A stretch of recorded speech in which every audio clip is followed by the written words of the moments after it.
Hello and welcome to lesson 2.15, where we're going to be learning about one of the most important aspects of British culture, tea. If I offered you a brew, a cuppa or a rosy lee, would you know I had just offered you a tea in 3 different ways? Britain is one of the world's biggest tea drinking nations.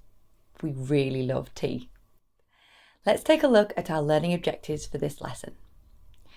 In this lesson, we're going to explore the British obsession with tea and try to help you understand this cornerstone of British culture.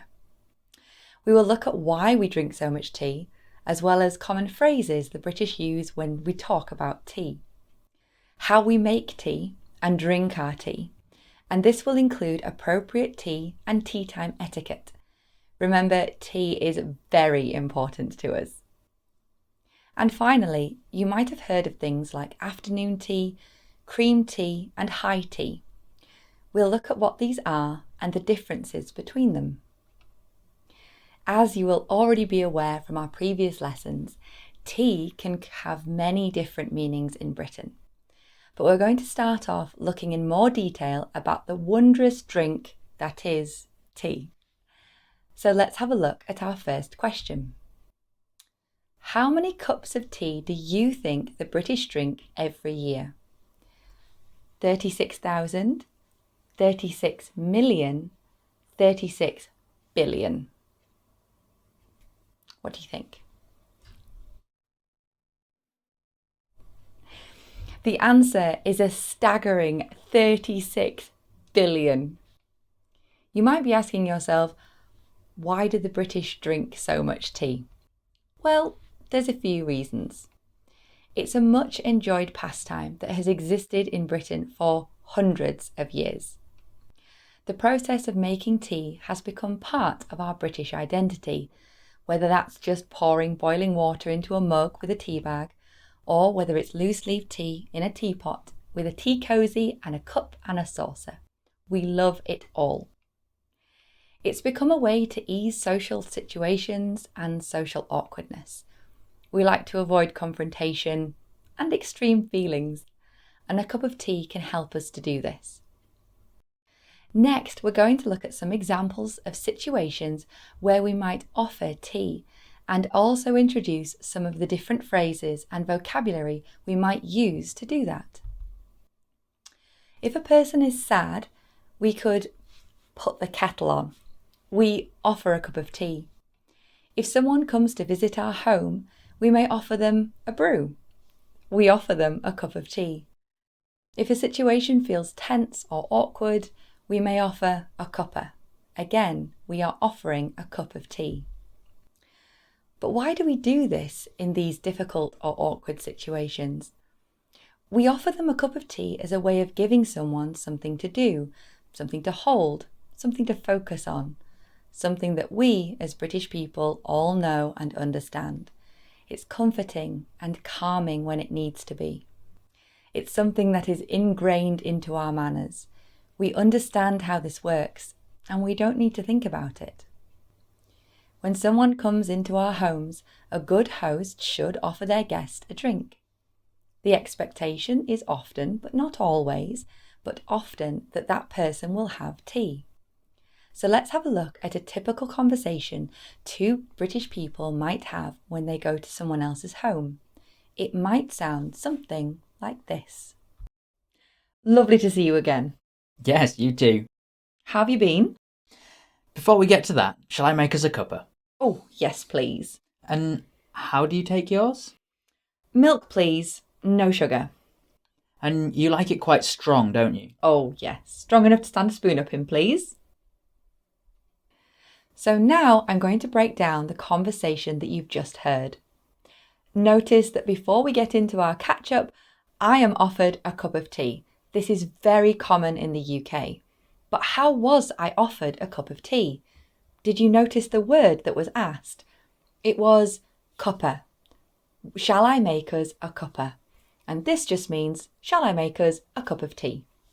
The next question I was asked was, how do you take yours? And this just means, what would you like in your tea? Here, I'm being asked, would I like milk would I like sugar, or is there any specific requirements I have for my tea? But instead of asking all of those things, we ask, how do you take yours? Or how would you like that? The next question I was asked was, you like it quite strong, don't you? And my response included the phrase, strong enough to stand a spoon up in. But more on this later. Right, let's move on and have a look at another question. What percentage of the British population do you think drink tea every day? 94%, 84%, 74%. What do you think? If you said 84%, you'd be right. But what is it that these people, myself included, are drinking every day? In Britain, there are hundreds of manufacturers of tea, and most homes have their favourite brand. In our supermarkets, there are always multiple shelves dedicated to English tea. But what is English tea? English tea, or should I say the tea we traditionally drink in England, as it's obviously not from England, is black tea. In Taiwan, this would be called red tea, but in the UK, we always call it black tea, so much so that no one would know what you meant if you said red tea. Each different brand of English tea is a variation of something called English breakfast tea, which is a blend of different black teas. People in the UK do drink other kinds of tea.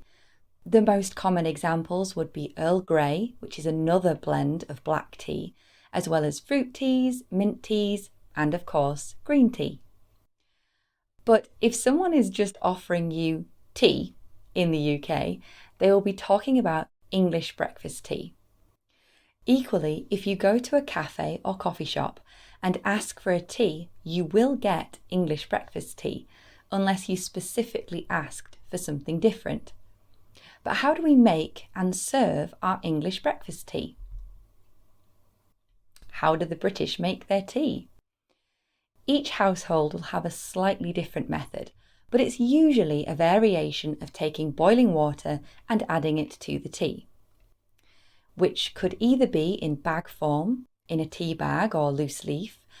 A tea bag is more common in people's homes because of its convenience.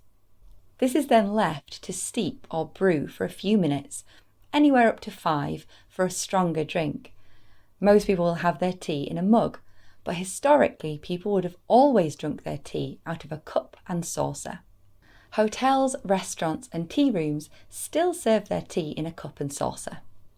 Then, after the desired length of steeping, the tea bag is removed, or if it's loose leaf, it's poured from a teapot into either a cup or mug. If you were paying careful attention, I did mention a tea cosy earlier. But what is it? Well, if you make your tea in a teapot, it's a way to keep the teapot nice and warm once you've added the hot water. They are made to keep the teapot cosy and warm, and they can often be knitted. It's a bit like a jumper for a teapot. Now, let's have a look at how we drink our tea and what we mix with it. Most people in the UK have their tea with milk. British people started to put milk in their tea because in the 17th and 18th centuries, people would drink tea from china cups, which used to crack from the heat of the water, so milk was added to cool the tea down. And now it's the standard option. Most people have milk in their tea. It is estimated that around 98% of people drink their tea with milk. Some people like a lot of milk, and some people only like a drop. Deciding whether to add milk to the cup before the tea or after is a much discussed topic. Each person has their preference, but usually they feel quite strongly about which is the right way to do it. Lots of people feel that it makes a difference to the taste. Whether it does or not, I'll let you decide. When it comes to sugar, some people like it in their tea and others don't. It's all down to personal taste. We do have a name for tea that is particularly strong with only a little bit of milk. We call it builder's tea. It's usually a strong dark colour and will often, but not always, have a lot of sugar in it. A common phrase we have for tea this strong is, "You could stand a spoon up in it," which you may remember from our earlier conversation. This isn't literal. You can't actually stand a spoon up in it, but it is a commonly known phrase for strong tea, or tea that has been given a long while to steep or brew. When people in Britain ask you if they would like a drink of tea, they will always be talking about a black tea blend, some variation of English breakfast tea. Always. In America, that is not always the case. So let's have a look at the differences in tea between the UK and the US. The biggest difference, other than the fact that we drink tea a lot more in the UK than they do in the US, is that in the US they make a distinction between hot tea and iced tea. Iced tea is not hugely popular in the UK. We do have it, but it isn't something that's very common. So when someone offers you tea in the UK, it will never be cold. Unlike in America, we don't make iced tea at home. However, you can still buy it in the supermarket if it's something that you enjoy. Other than that, you are much more likely to be offered a range of different options if you order tea in the US, whereas in the UK, everyone will assume you are talking about English breakfast tea. But now we're going to move on to a much more important topic when it comes to tea drinking in the UK, and that is dunking. You have your tea. Often you'll be offered a biscuit to have alongside it. This is very common. And as this is to accompany your tea, it is an important topic. The top 5 most popular biscuits in the UK are, and I wonder if you've heard of any of these: chocolate digestives, shortbread, Cadbury's chocolate fingers, Jaffa Cakes. Now, wars have been waged over whether or not a Jaffa Cake is actually a cake or a biscuit. And the answer is, we're not sure, but you'll find them down the biscuit aisle at the supermarket. And chocolate hobnobs. Were any of these ones that you recognised? Interestingly, with the exception of the digestives, the UK is usually better known for its custard creams, chocolate bourbons, and its rich tea biscuits, because these have been around for so long that they are a biscuit tin staple. They are very common. In the UK, what we call a biscuit, Americans call a cookie. When Americans say biscuit, they are talking about something altogether different. Their biscuits are more similar to an unsweetened British scone. More about scones later. Anyway, you have your tea and your biscuit of choice. We are a great biscuit eating nation. There are whole aisles dedicated to biscuits, and you thought we were keen on tea. Anyway, you have your tea and your biscuit, and the inevitable question arises: should you dunk it? Should you put the edge of your biscuit in your tea and then eat it? I'm aware this may sound a little disgusting, but it is very common to do in the UK, but something we only really do at home because it's not a show of particularly elegant manners, but many of us still do it just the same. It's not an upper class thing to do. You won't find the Queen doing it, but it's something that the rest of us do enjoy. A word of warning though, be careful with the type of biscuit you choose to dunk, because if you choose one that doesn't like moisture, you could lose your biscuit in your tea. Nightmare. Let's move on to the next slide and talk about the times that the British have tea. When is it time for tea? The simplest answer is all the time. There is not a time, either day or night, when it is inappropriate to drink tea. If someone is putting the kettle on, tea is always an option. However, common times throughout the day to have tea would include, but not be limited to, breakfast, 11s, lunch, in some areas it's also called dinner, sometime around mid-afternoon, dinner time, in some areas called tea time, and sometime in the evening. As you can see, if we are awake, it is appropriate to have tea. Before moving on, we're going to take a quick look at one of the timings I mentioned, and that's 11s.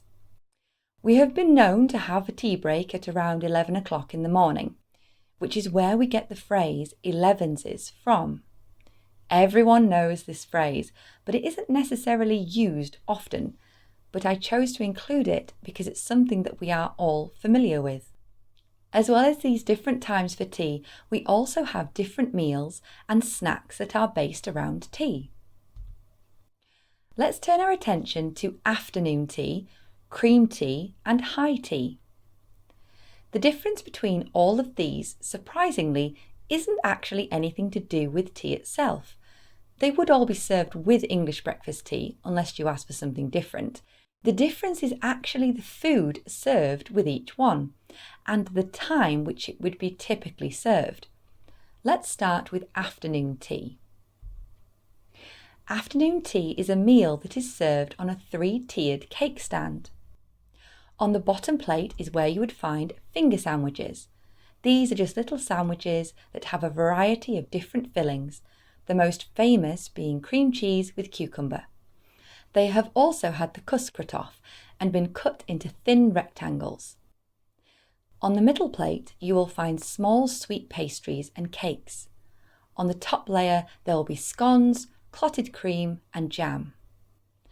A scone is a small, lightly sweetened cake made from flour, butter and milk. It often has added fruit such as sultanas. Afternoon tea originates from the 1840s, and it was designed to be a mini meal to be had at around 4 p.m. to stop you from feeling too hungry before your evening meal at 8. Afternoon tea is not something that the average British person has often. It is usually reserved for special occasions, ranging from a treat shared with friends all the way through to weddings. Interestingly, what the British would call afternoon tea is often called high tea outside of the UK, and because of this, the Ritz in London called their afternoon tea high tea because so many of their guests come from overseas. So then, what is high tea? High tea is a meal eaten in the late afternoon or early evening, and it is typically made up of something savoury. There would usually be something cooked alongside tea and traditionally bread and butter. The cooked item would be something like Welsh rarebit, English muffins, pie or omelette. Nothing big, but something to keep you going until your evening meal. High tea was originally something that only working class people would have enjoyed. While the upper classes had afternoon tea, the working classes had high tea. The possible reason why the meal is called high tea is because it would have been eaten at a table, whereas afternoon tea would have been enjoyed while sitting in low, comfortable chairs. And now on to cream tea. A cream tea consists of tea being served with scones, jam and cream, specifically clotted cream, which is incredibly thick and very decadent. There is a lot of heavy debate that goes on around the order that the cream and jam should be on the scone. As you can tell, we like to worry about the big issues. This debate is led by Cornwall and Devon, as in these two places they have set orders to the jam and cream. Cornwall will always have the jam first and then the cream, whereas Devon has the cream first and then the jam. It is a conversation I have had nearly every time I have had scones. The rest of Britain do it in any order they choose, but a bit like the milk issue with which order that should go in the tea, it's personal preference. It's down to what you enjoy. It's not only the order of the jam and cream that we have disagreements about, but also about how we say the word scone. Some people say that it ought to be pronounced with the long O sound, whereas others feel it should be pronounced as scone with the short O. It's often down to where you live in the country as to how you say it, and there isn't a right way. Sometimes we just like to disagree with one another. So is it scone or is it scone? I'll leave it to you to decide. I have a final practice question for you on the next slide. What is a brew? If I offer you one, what am I offering? If you answered a cup of English tea, you'd be right. Can you remember any of the other words we have learned for tea in this lesson? Let's quickly have a look back at what we have learned in this lesson. We looked at why the British like to drink tea so much, the kind of tea we drink, the words we use to describe it, as well as how to make tea and drink it. We've also learned about the different times and ways we often have tea, including the difference between afternoon tea, high tea, and cream tea. And now that we've learned all about tea in the UK, it seems right that our phrase of the day should be about tea as well. And it's, that's my cup of tea. It means to like something. If something is your cup of tea, it's something that you prefer over others, or that is something that you would choose to have for yourself. The idiom is widely famous for its negative form. For example, that's not my cup of tea, and mainly to show a feeling of dislike.